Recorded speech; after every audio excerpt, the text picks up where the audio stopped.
Hello and welcome back to the Done Deal YouTube channel. And today we're going to talk about Subarus, because when I grew up they were very cool cars with huge pedigree, but in recent years they've somewhat vanished here in Ireland. In fact, in 2023, have a guess how many Subarus sold?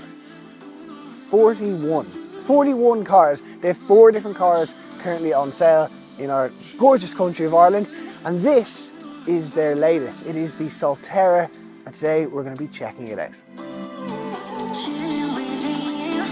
It's a good start because this is an alliance between Toyota and Subaru, and when they've done that in the past, it's usually been pretty good. Take the GT86 for example. Now the Solterra is the same as the bX4X, which sounds like an insurance policy number. It's quite a weird name for a car. There's a couple subtle differences, the biggest one of which is going to be the price, because the price for the Toyota is about 42,000 euros. For this, they start at 51 grand, so substantially more. Why? Because it's a Subaru, and that means 4-wheel drive. Now, there is something I have to disclose at this point, and that is that this is an electric car. The first stat we'll talk about is range. So the Subaru has a 465 kilometer range, which is actually less than the Toyota, which has over 500. The reason for that is because obviously it's all-wheel drive. It's using more electricity to have the dual motor. Now, in terms of the battery, well, usable, it's got 64 kilowatt hours, which is pretty good, pretty standard across a car of this price and this size. And in terms of charging, it can take up to 150 kilowatts. However, I have heard that the charging curve isn't amazing, so you only get that 150 kilowatts for a very short period of time. I'm yet to charge this myself, but I suspect the people who are saying it are probably quite right. In terms of the interior, at a first glance, there's lots of screens, but it is a little bit bland. It could do with maybe some blue stitching or just a little bit more color in here.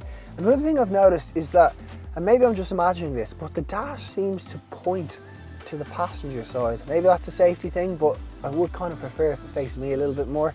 Now, at this point, I'll say there are 2 versions. There's the Limited, and then there's the Touring. The Touring's about 5 grand more expensive. You get things like wireless charging, panoramic sunroof, some bigger alloy wheels, a better sound system, and a few other things like that. In terms of what it's like to be in here, if you put the blandness aside, it's actually quite nice. Push start button. This infotainment system works brilliantly, but the reality is if you've got an iPhone, you'll just connect up wirelessly to Apple CarPlay and off you go. It's absolutely excellent. Touchscreen, there's no lag whatsoever. There's a sat-nav built into it. It is just exactly what you need, and that's probably Toyota coming in and giving their expertise, which does make a big difference. Then in front of you here, you've got a digital display as well, giving you your speed and any other little bits of information. I do quite like the height of it. It's not low, you're not looking down, you're looking straight ahead. We've mentioned this, but in some cars like the Tesla Model 3, they've just completely gone away and you're only using this screen, which sometimes feels weird. There's some shortcut buttons, cruise control, all that stuff on your steering wheel. There is also another thing here which we'll talk about when we go for a drive. And as a whole, it is quite a lovely place to sit. Heated seats, heated steering wheel, which is again a lovely feature. And I do quite enjoy driving it, to be fair. In the rear, it's pretty good back here actually. Tons and tons of knee room. Headspace is quite good, particularly considering there's that panoramic sunroof. There's a flat floor because there's no transmission tunnel. And then there's some drink holders in here and a small bit of storage. But really, the impressive part back here, this being the higher spec car, has heated seats in the rear. What a treat that is.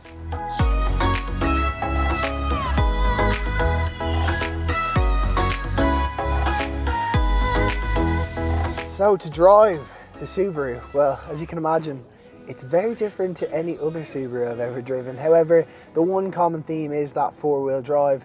And actually, I haven't taken it off road, but even in the odd part on country lanes where you kind of have to pull in to a little bit of a ditch, it does actually feel very capable. And there is off-road modes, which we'll get to in a moment. But as a normal car, how does it feel?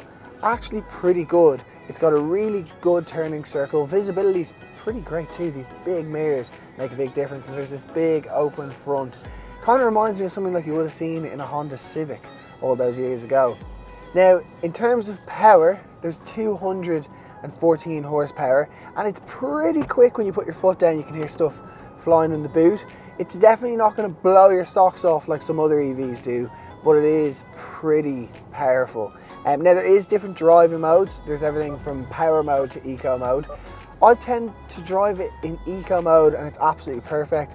Then you can use these paddles for regenerative braking, and you can actually also click this button down here, and that gives you one pedal driving, which, as you'll see right now, will come to a straight halt just by taking your foot off the accelerator, which is really, really nice.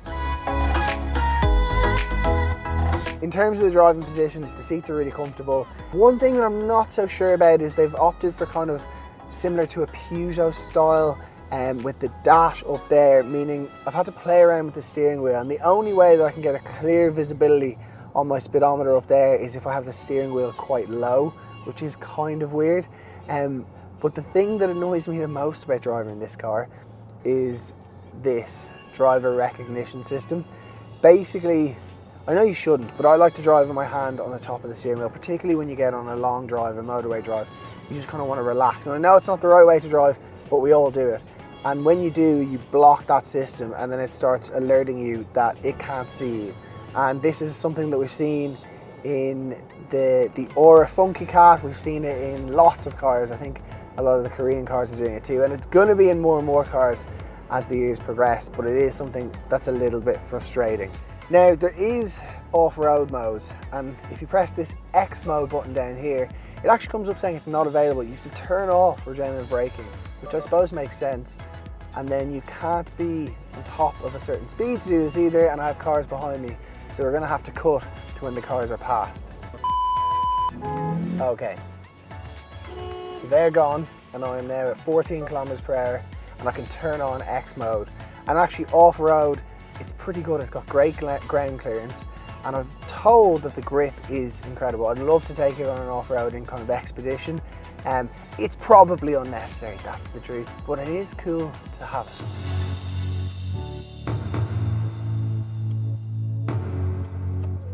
So as you can see, the turning circle is very good, and that's because Subaru have been very clever with the electric motors. Whilst both batteries have the same output in terms of power, they're actually very different sizes because they serve different purposes. The one in the front is a little bit larger, and it's made to work alongside the other suspension components, whereas the one in the rear doesn't have to do any steering, so it is able to be a little bit smaller, meaning that the boot size is quite a bit bigger. Bigger? Bigger than what, you might ask? Well, bigger than I expected, 452 litres. It's actually massive when you look in. The seats fold in a 60-40 split, all the usual stuff. There's a little bit of storage under here for your charge cables, and there's some shopping tie-down hooks. It's not exactly the most sophisticated, but there's no load lip, and it's a lot more spacious than I expected from a four-wheel drive electric car. So what's the synopsis? Should you go for the Subaru? Should you get the Toyota? Should you get something completely different? Well, I think there's a couple things to bear in mind. The first is, I know a lot of people who buy Subarus have bought them for years and years and years and adore them, and they love the four-wheel drive. And for you, this is going to be perfect and a great transition into electric cars. If you don't really mind that too much, then I'd say go for the Toyota, because not only are you going to get a little bit more range because it's a single motor, but it's also going to be vastly cheaper, which could be quite nice. And on top of that, there's more Toyota dealerships around the country. And if you'd like to see a list of dealerships, then you can hit the link up there. So it's kind of up to you in the end of the day. There is lots of cars in this segment. I do think, and I have heard people complaining about the efficiency. I've been averaging about 21 kilowatt hours per 100 kilometers, which isn't amazing. You'd like to see around 10 that it would get into the teens. But as a whole, I think it's quite a good looking car. It's something different, it's unique. And at the end of the day, it's got that four-wheel drive capability. Anyway, this is the Done Deal YouTube channel. Hopefully you've enjoyed this review. If you have, please make sure to subscribe, ask any questions you want to know, and we'll do our best to answer them. And we'll see you in the next one.